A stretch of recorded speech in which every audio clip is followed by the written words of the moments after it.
Je vais essayer de résumer, bon, je vais bien sûr traiter le sujet du titre, je vais même faire que ça, mais je vais essayer de resituer les choses quand même dans leur panorama complet de manière synthétique et effectivement constater à quel point finalement l'islamo-gauchisme s'est pris les pieds dans le tapis tout seul, enfin c'est piégé tout seul, s'est enfermé dans un autisme tout seul. Là, au moment où j'ai commencé cette vidéo, il y avait un intervenant militant LFI qui expliquait qu'il fallait avoir un QI de 150 pour comprendre la subtilité du message LFI. Et donc, en gros, il nous expliquait que les 20% qui ont compris, c'est qu'ils doivent avoir un QI de 150, a priori, ou alors ils votent au hasard.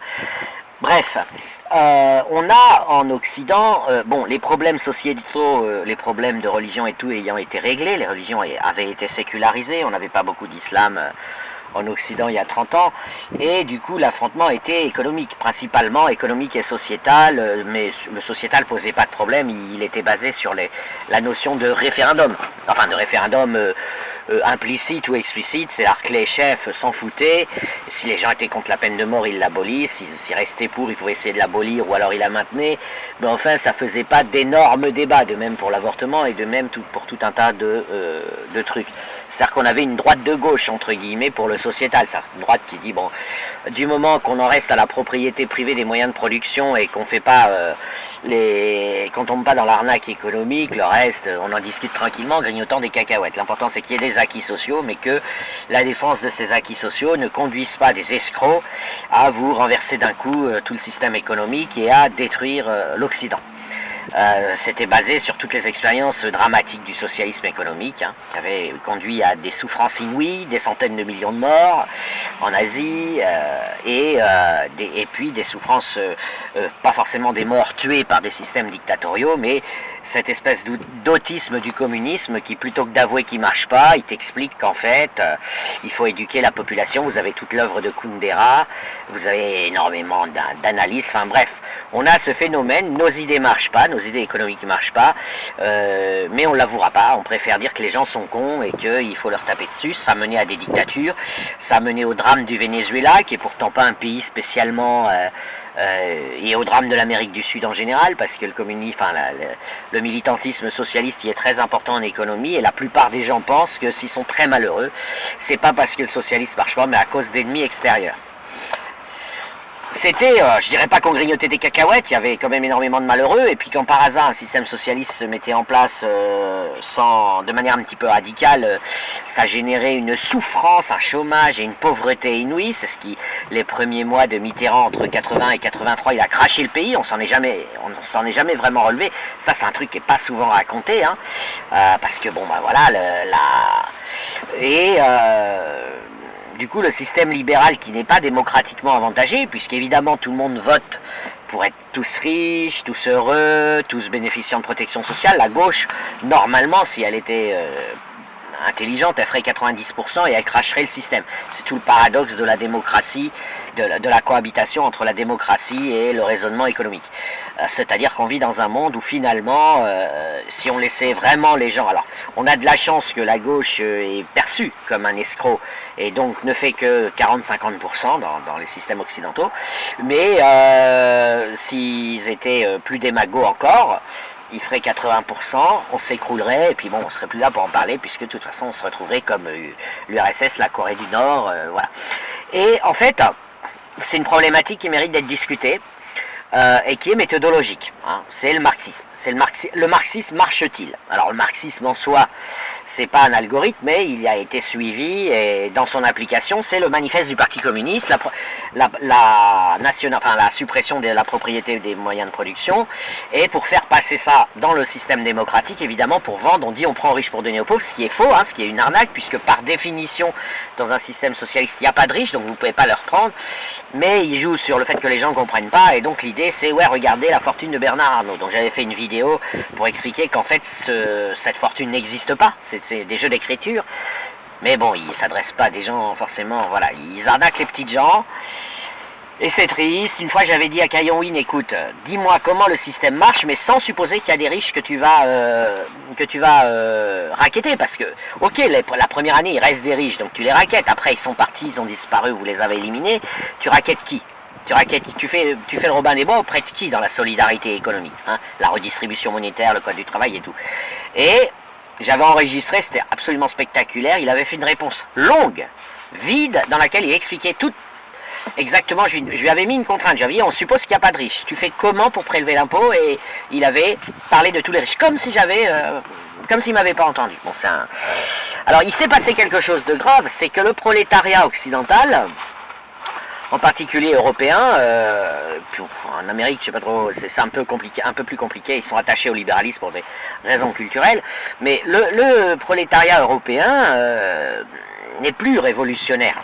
Voilà, il est pour l'augmentation du SMIC ou il va militer sur l'âge de la retraite, mais il a d'une manière générale, plus ou moins, capté qu'il y a un problème de réalisme. La question de est-ce réaliste, elle est légitime. Okay, les anciens mouvements de gauche, quand ils n'étaient pas au pouvoir, ils disaient c'est la droite qui vous arnaque. Dès que vous entendez le mot réalisme, tournez les talons, claquez la porte. C'est une arnaque. Cette idée qu'il y aurait des réflexions quantitatives et des calculs savants à faire, c'est une arnaque de la droite pour vous vendre le libéralisme. Bon, puis petit à petit, ils sont quand même un peu, voilà, c'est un peu évolué dans un sens. Voilà, le prolétariat, on va dire d'une certaine manière, entre guillemets, il est devenu un peu plus centriste. Voilà, il préfère les syndicats aux grands partis politiques, prenons le communisme comme LFI actuellement, etc. Bon. Mais surtout, du coup, la gauche, cette gauche-là, cette gauche marchande, si j'ose dire, enfin qui fait une carrière et qui ne cherche pas à développer des idées sincères, ils ont dit, bon, ça ne marchera plus avec le prolétariat, entre guillemets, blanc, mécréant, un peu ramolli, donc on va aller chercher l'alliance avec l'islam. On va jouer la racaille de cité avec son téléphone dernier cri, qui coûte ultra cher à la société en scolarité, qui glande rien, etc. contre le paysan, puisque finalement le paysan, au fond, il est devenu, il assume d'être une profession libérale, alors que la racaille de cité, on paye des agrégés de lettres, coût total employeur 8 000 € par mois. Il sait toujours pas lire en quatrième, enfin je parle en moyenne, hein. Et surtout l'idée c'est on paye cet agrégé pour préparer la fête de l'école. Ouais, il passe un an à faire de l'occupationnel. Et bon, voilà tout ça. Pourquoi ils font ça? Et les filles, pas parce que ils ont une folle envie que la société se retrouve fonctionnant avec des gens qui glandent rien, qui n'ont aucune compétence et qui refusent le travail, l'idée même de travail. Mais ils font ça parce qu'ils disent le libéralisme ne peut être détruit que par le chaos. Ok. Et donc on doit passer par une phase de chaos. Et ça c'est sincère de leur part. Enfin c'est sincère. Disons que c'est dans l'alliance islamo-gauchiste, j'ai déjà expliqué ça dans une autre vidéo, il y a une certaine forme de nihilisme qui est devenu plus assumé. Du fait de cet contact avec l'islam qui est que tout se passe après la vie terrestre. Je rappelle en islam la dunya est un piège du diable. Donc il faut pas, vous n'êtes pas autorisé à vivre, vous n'êtes pas autorisé à profiter de la vie, si vous voulez, je fais court. Hein. Et donc parce que après vous avez l'éternité au paradis, et en enfer si vous n'êtes pas musulman, d'où voilà le prosélytisme islamique, etc. Mais par contagion et interaction, si vous voulez, le marxiste qui avant était un peu emmerdé, il se dit il faut que je passe quand même 10% de mon temps à faire des calculs économiques, ou au moins que j'invente un peu de sophisme, à la Carillon Win par exemple. Aujourd'hui, non, il a fermé, il a fermé à clé, il achète même plus de cahiers et de crayons pour faire des calculs, ni d'ordinateur. Il dit aujourd'hui c'est révolution prolétarienne, 100% de l'énergie est dirigée vers les slogans, influencer les troupes, la révolution.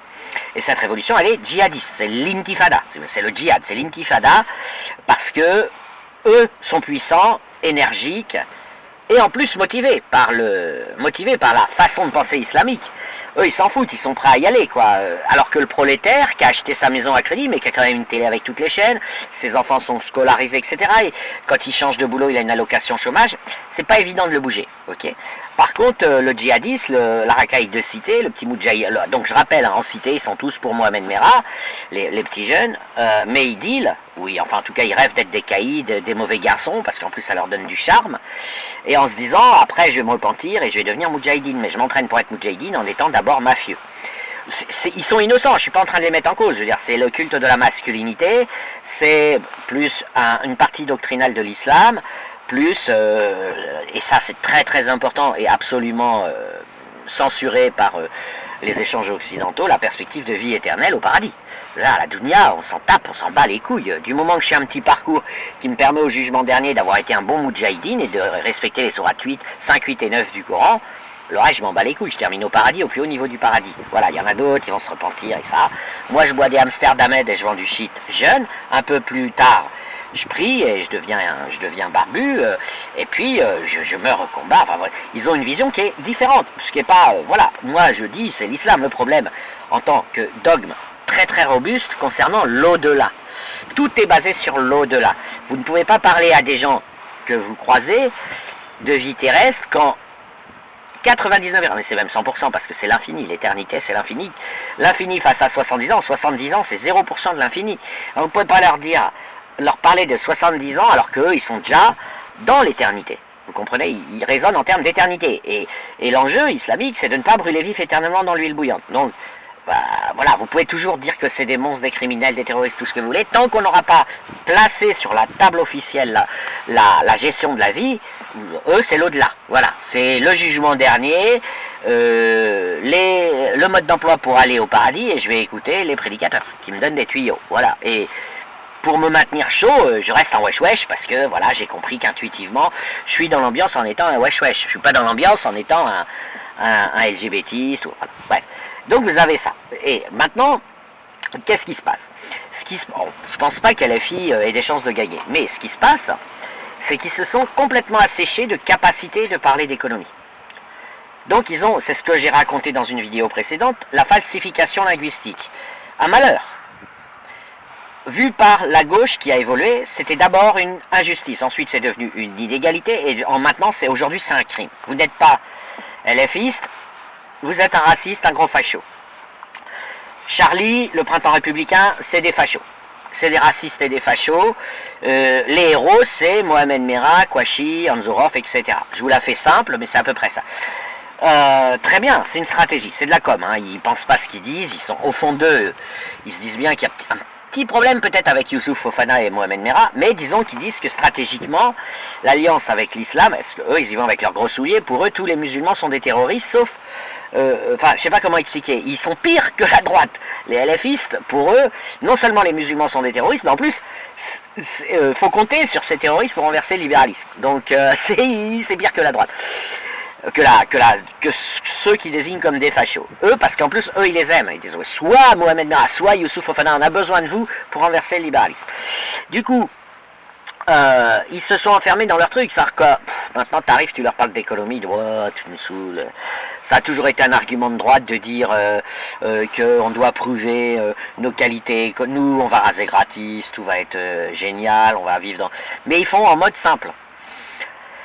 Voilà où on en est. Donc qu'est-ce qui se passe en fait? C'est que des banalités, ils luttent contre les racistes, je veux dire, tout le monde est au courant que le racisme c'est un crime, un délit en tout cas, et que ça peut engendrer des conséquences criminelles. Mais est-ce que vous pouvez baser votre propagande sur je lutte contre le racisme? C'est ça la question. Parce que finalement vous allez amener un système communiste, mais en drainant vers vous, à supposer que ça marche, une clientèle qui, ah ouais, ils ont raison. Il faut être contre la faim dans le monde, il faut être pour la tolérance et contre le racisme. Et ils brodent autour de ça. Ils brodent autour d'évidence, en réalité. Parce que le problème qu'on a avec l'islam, c'est le problème qu'on a avec le contenu de l'islam.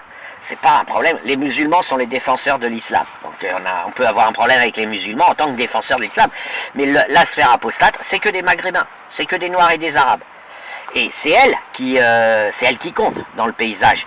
Je veux dire, Le Pen, Bardella, tout ça, Zemmour, ils sont à l'ouest. Ils reprennent. Voilà, ils demandent à un conseiller de leur faire un topo. Que dit la sphère apostate? Qu'est-ce qu'on va dénoncer? Mais on l'a vu, ces news, quand ils ont invité des apostats. Ils savent pas trop qui inviter, ils invitent des gens importants, mais pas tous les jours, et puis le reste du temps ils disent des conneries, enfin ils disent des banalités, quoi. Ils disent, ouais, vous avez vu, ils rendent obligatoire le voile, c'est très très pauvre comme critique de l'islam.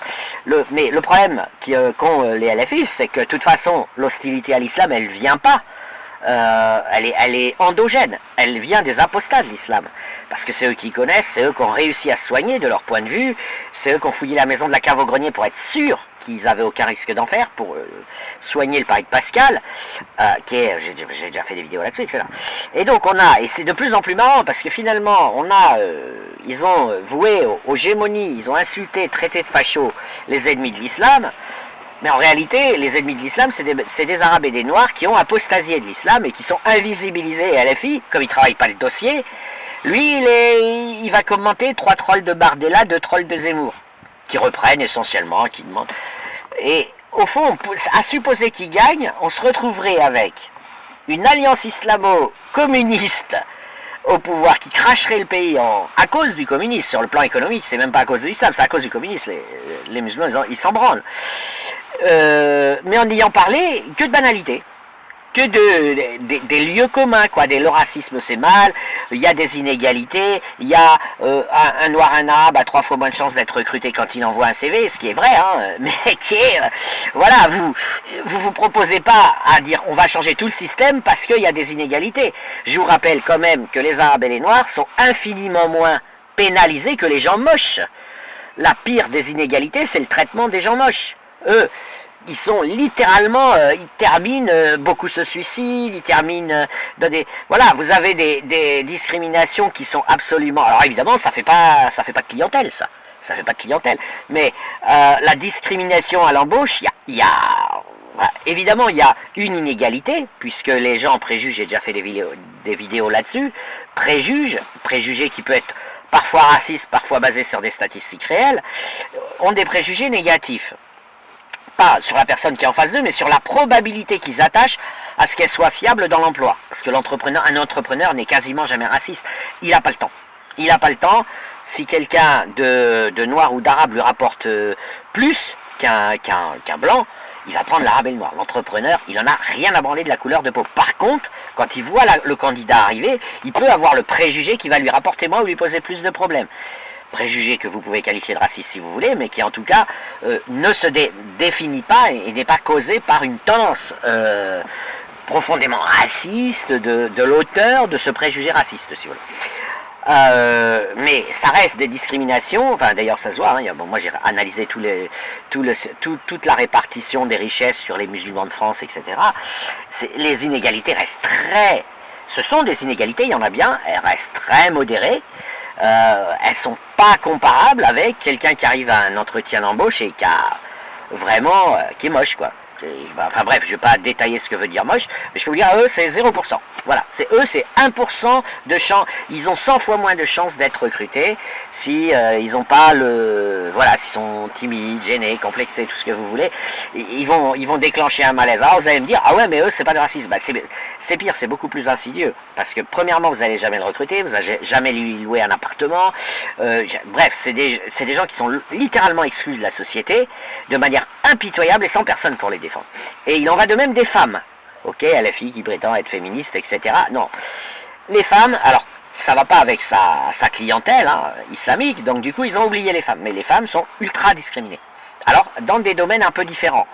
Mais ça marche pas, ça fait pas de clientèle, donc voilà. Du coup, en se basant sur des inégalités qui, au lieu de les qualifier comme choses dont il serait souhaitable qu'elles changent, en réalité on s'en fout, l'important c'est le bonheur, c'est pas de savoir si vous êtes aussi heureux que votre voisin.